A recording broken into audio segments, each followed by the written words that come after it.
누구보다 성격이 불같고 강인했으며 레알 마드리드라는 프라이드로 팀을 위해 뛰었던 한 선수가 있습니다. 잦은 부상은 그를 괴롭혔지만 돌아만 오면 날아다녔고 언제 부상이었냐는 듯 그 누구보다 헌신적으로 뛰었습니다. 레알 마드리드에서 총 13시즌을 함께했고 6번의 챔피언스리그, 5번의 UEFA 슈퍼컵, 4번의 라리가, 2번의 코파델레이, 4번의 수페르코파로 총 27개의 우승컵을 들어올렸습니다. 챔피언스리그 6회 우승은 개인 챔피언스리그 최다 우승으로 레알 마드리드의 전설 프란시스코 헨토와 루카 모드리치, 토니 크로스, 나초 페르난데스와 어깨를 나란히 하는 기록입니다. 여기에 스페인 국가대표로 2024 유로, 2023 네이션스리그 우승을 차지한 이 선수의 이름은 다니 카르바알입니다. 카르바알의 레알 마드리드 커리어 시작은 2002년으로 돌아갑니다. 레알 마드리드 유스 소속으로 성장했고 2010년 카스티아에 승격해 주전으로 활약했으며 주장 완장도 찼습니다. 그리고 카스티아의 세군다 디비시온 복귀를 5년 만에 이루어내며 주목받았습니다. 하지만 무리뉴 아래에서 2012-13 시즌 아르벨로아를 주전으로 임대 영입된 엑시앙이 후보로 있었기 때문에 어린 카르바알에게 기회가 오지 않았습니다. 카르바알은 기회를 찾아 이적을 선택했고 그의 포텐을 알고 있던 구단은 카르바알에게 바이백 옵션을 달았고 카르바알은 레버쿠젠으로 이적했습니다. 독일에서 1군 무대를 밟은 카르바알은 첫 시즌부터 분데스리가에 자신의 이름을 알렸습니다. 레버쿠젠에서 공식 경기 36경기, 1골 8도움을 기록하며 분데스리가 풀백 평균 1등을 찍는 등 레버쿠젠이 리그 3위에 오르는 데 기여했고 미넨의 필립람, 샬케의 우치다의 뒤를 이어 최고의 우측 수비수로 이름을 올렸습니다. 그렇게 이름을 알린 카르바알을 레알 마드리드는 곧바로 바이백을 발동시켜 영입하게 됩니다. 2012-13 시즌 레알 마드리드는 어지러웠던 시즌으로 챔피언스리그 4강 도르트문트 레알 마드리드, 바이에른 뮌헨 바르셀로나가 만나자 챔결 엘클이라는 호들갑을 떨었지만 레반도프스키에게 두들겨 맞으며 레알 마드리드는 4강에서 탈락했고 옆집은 뮌헨의 철퇴에 그대로 두들겨 맞으며 충격적인 스코어로 4강에서 탈락했습니다.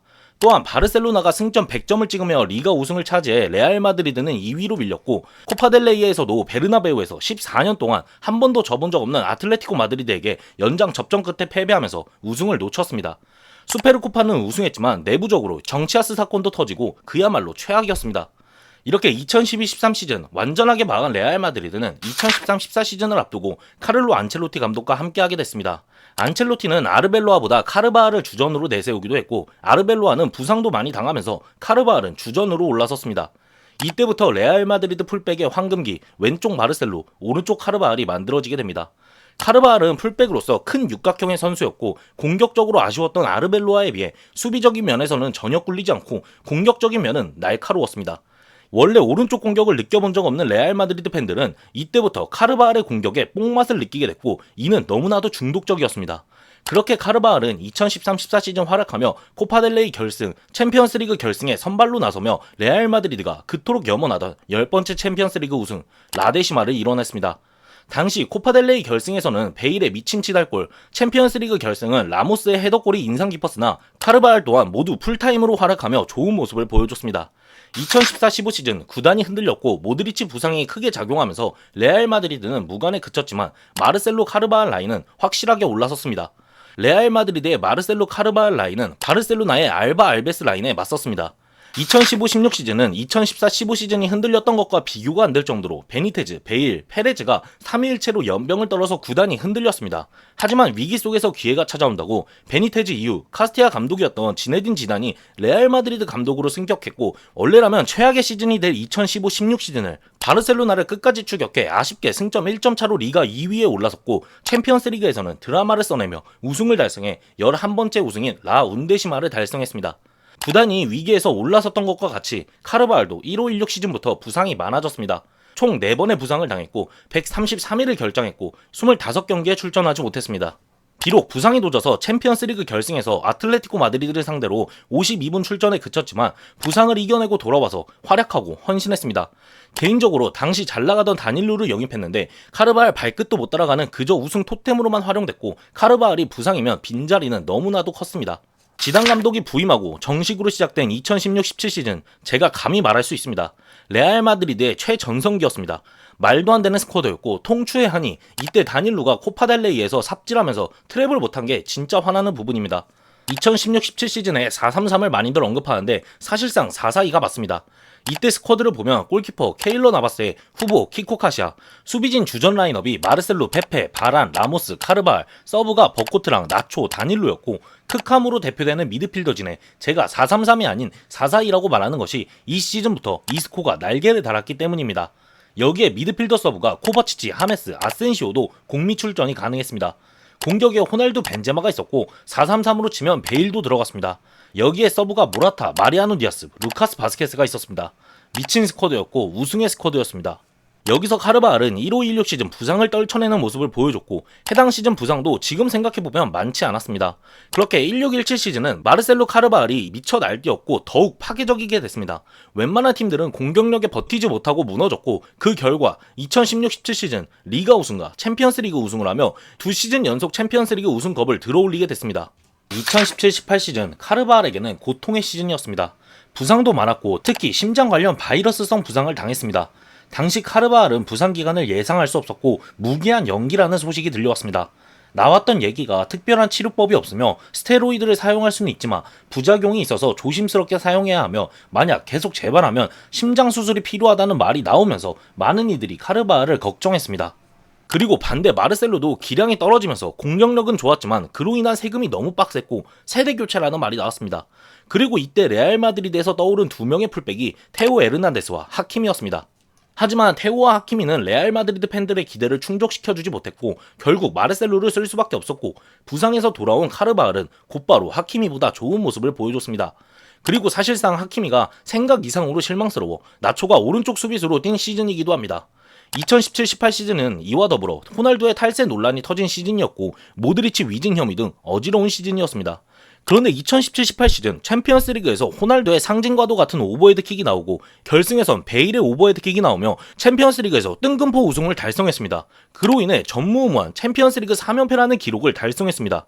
17-18 시즌은 바르셀로나의 메시가 진짜 말도 안 되게 잘했던 시즌이고 잉글랜드에서는 살라가 폭격하던 시즌으로 기대를 1도 안 했는데 갑작스러운 우승에 저도 당황했던 기억이 있습니다.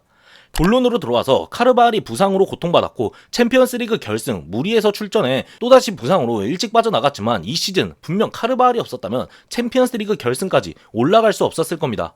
특히 유벤투스전 보여준 단단한 수비와 호날두의 오버헤드킥을 어시스트한 장면은 잊을 수 없습니다. 이미 흔들린 마르셀로 카르바알이 18-19 시즌에 잘할 수가 없었습니다. 호날두가 나가고 지단이 사임했습니다. 더불어 테오와 하키미는 떠났고 왼쪽에는 레길론이 올라왔고 오른쪽에 오솔라가 영입됐습니다. 하지만 그 누구도 마르셀로 카르바알을 대체할 수 없었고 결국 그들로 돌아올 수밖에 없었습니다. 18-19 시즌은 최악의 시즌을 보냈고 챔스 16강 아약스에게 떨어지고 카르바알은 명언을 남깁니다. 이번 시즌은 좆같다. 이 당시에는 누구 하나 잘했다고 말하기에는 비니시우스를 희망시우스라 부르며 진짜 비니시우스 빼고는 희망이 없을 정도로 상황이 절망적이었습니다. 2019-20 시즌 카르바알은 이전 부상과 부진을 완전히 씻어내고 좋은 모습을 보여줬습니다.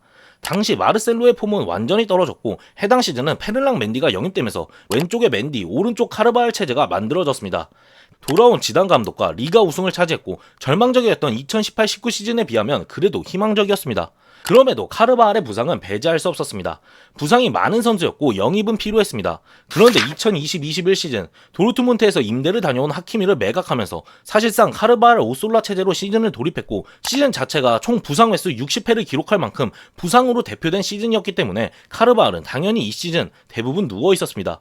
덕분에 오솔라가 나오긴 했지만 최악이었고 이 시즌부터 바스케스가 우풀백으로 포변해 경기에 출전하게 됩니다. 바스케스는 예상외로 좋은 모습을 보여줬습니다.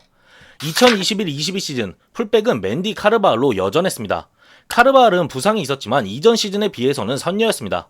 그리고 2021-22 시즌 카르바알은 호드리고 매직을 어시스트하며 임팩트 있는 장면을 보여주긴 했지만 카르바알의 기량 하락을 예측할 수 있었던 시즌이었습니다. 그렇게 2021-22 시즌 비니시우스가 만개하고 벤제마가 미쳐서 마무리는 챔피언스리그 우승컵을 들어올리게 되면서 레알 마드리드의 많은 문제점을 가려버린 시즌이었습니다. 2022-23 시즌 카르바알의 기량 하락은 이미 예고된 대로 꺾여버렸습니다. 반대편에서도 맨디가 많이 갈린 이후 부상이 커졌고 카마빈가가 좌풀백으로 나서기도 했습니다. 2022-23 시즌은 개인적으로 풀백진 보강의 마지막 기회였습니다. 결론적으로 말하는 것이 아닌 이전부터 계속 제기됐던 문제였고 진작 이루어졌어야 했는데 구단의 반응은 미적지근했습니다. 2023-24 시즌 프란 가르시아가 들어왔다고 하지만 우풀백은 그대로 카르바알 바스케스를 믿고 가게 됐습니다. 그런데 이때 글루텐 프리를 선언한 카르바알이 갑자기 미친놈 마냥 폼을 올리더니 전성기 시절의 모습을 보여줬습니다. 카르바알은 챔피언스리그 결승 도르트문트전에 득점도 기록하며 최고의 시즌을 보냈고 커리어적으로도 유로 2024에서도 우승하며 최고의 시즌을 보냈습니다.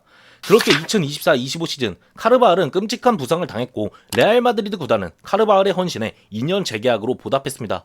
그렇게 돌아와서 2025-26 시즌을 맞이했고 이번 시즌 카르바알은 라커룸 정치질과 분탕질로 아쉬운 모습을 보여줬습니다. 주장으로서 리더십을 보여주지 못했습니다. 그렇게 2026년 5월 18일 레알 마드리드 공식 홈페이지에 카르바알과의 작별을 말하는 공식 성명서가 업로드됐습니다. 지금까지 카르바알의 레알 마드리드 커리어를 한번 말해봤습니다. 마무리는 아쉬웠다고 하지만 카르바알의 커리어를 둘러보니 참 좋았던 선수였습니다. 그의 등장부터 저는 축구를 보기 시작했고 저에게 최고의 우풀백은 카르바알입니다. 어딜 가서든 잘하길 바랍니다. 그럼 이번 영상은 여기서 마치겠습니다. 구독과 좋아요 눌러주시면 감사하겠습니다. 오늘 하루도 좋은 하루 보내시길 바랍니다. 바모스 마드리드! 그라시아스 카르바알!